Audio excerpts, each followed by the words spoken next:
తెలుసుకుందాం.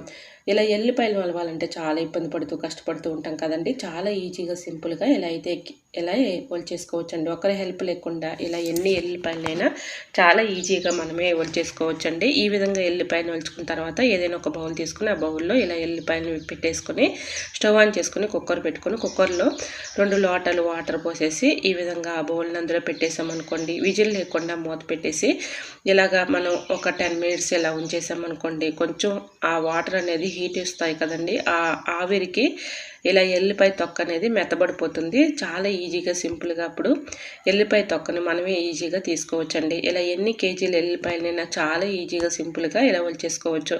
ఎందుకంటే ఆ కుక్కర్లో వాటర్లో మనం ఈ విధంగా ఎల్లిపాయలను పెట్టాం కాబట్టి ఆవిరికి ఆ తొక్క అనేది మెత్తబడిపోతుంది. తర్వాత ఈజీగా మనకి తొక్క అనేది వచ్చేస్తుందండి. సో ఒకసారి ట్రై చేసి చూడండి, చాలా చక్కగా వర్క్ అవుతుందండి.